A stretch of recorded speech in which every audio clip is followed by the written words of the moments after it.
आज मैं बताऊंगा कि इंग्लिश गुलाब के पौधे को क्या हम लोग कटिंग से ग्रो कर सकते हैं। अगर ग्रो कर सकते हैं तब कैसे ग्रो करें, और अगर नहीं कर सकते हैं तब क्यों नहीं।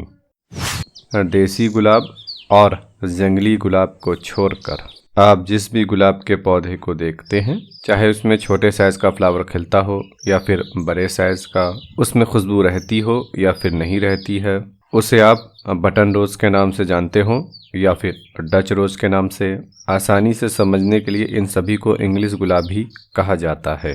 इंग्लिश गुलाब को आप कटिंग से तभी लगा सकते हैं जब आप ऐसी जगह पर रहते हैं जहां पर सालों भर थोड़ी बहुत ठंड रहती हो। अगर आपके शहर में बहुत ज्यादा गर्मी नहीं पड़ती है, मौसम सुहाना ही रहता है, तब आप इंग्लिश गुलाब के पौधे को कटिंग से ग्रो कीजिए। प्लांट आसानी से ग्रो होगा और सालों साल रहेगा। आप ग्राफ्टेड प्लांट को भी लगा सकते हैं।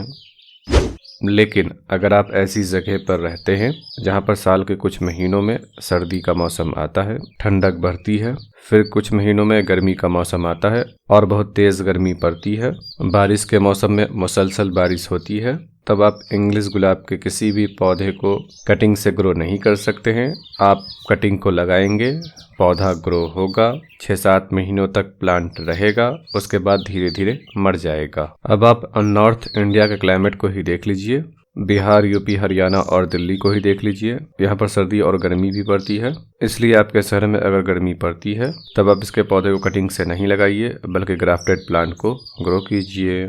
ये एक टिश्यू कल्चर का प्लांट है। ये प्लांट ग्राफ्टेड नहीं है। जैसा कि आप देख रहे हैं, बिल्कुल पतली ब्रांच में भी 3-4 फ्लावर बड लगी है और फूल खिला है। लेकिन क्योंकि ये ग्राफ्टेड प्लांट नहीं है, तब ये ज्यादा समय तक नहीं रहेगा। 6-7 महीनों में मौसम के फेर बदल के कारण धीरे धीरे मरने लगेगा। इस प्लांट की वैरायटी अच्छी थी, इसलिए मैंने इसे खरीदा है। मैं इन दोनों को जंगली गुलाब के पौधों पर ग्राफ्ट कर दूंगा। अब सवाल है, क्यों हम ग्राफ्टेड इंग्लिश गुलाब के पौधे को ही लगाएं। ग्राफ्टेड प्लांट का सबसे पहला फायदा है क्योंकि इसके पौधे को जंगली गुलाब के ऊपर और कभी कभी देसी गुलाब के ऊपर ग्राफ्ट किया जाता है।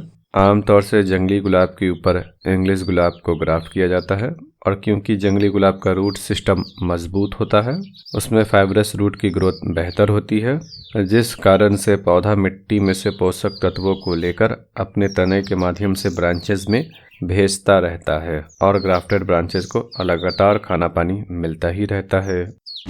ग्राफ्टेड प्लांट लगाने का दूसरा फायदा है कि जहां पर से इसे ग्राफ्ट किया जाता है वहां पर से बेसल शूट निकलती है और वो ब्रांच काफ़ी स्ट्रांग होती है, उनमें बड़े साइज का फ्लावर खिलता है, और क्योंकि एक ही जगह से बहुत सारी बेसल शूट निकल आती है, जिस कारण से प्लांट और ज़्यादा खूबसूरत दिखाई देता है। जबकि हम कटिंग से पौधे को ग्रो करते हैं, जैसे ये देसी है, तब इसमें ऐसा कुछ नहीं है। एक नोट से मुश्किल से 1-2 ब्रांच ही निकलती है, जबकि ग्राफ्टेड में एक नोट से 10-12 बेसल शूट भी निकल आती है।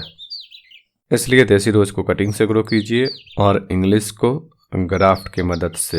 अगर आपको कोई प्लांट पसंद आता है तब उसमें से सॉफ्टवुड ब्रांच को काट लीजिए और उसमें से नोट को निकालकर जंगली या फिर देसी पर ग्राफ्ट कर दीजिए। जैसे मैंने इस पर ग्राफ्ट किया था, इस पर मुझे कामयाबी मिली है और इसे भी मैंने ग्राफ्ट किया था।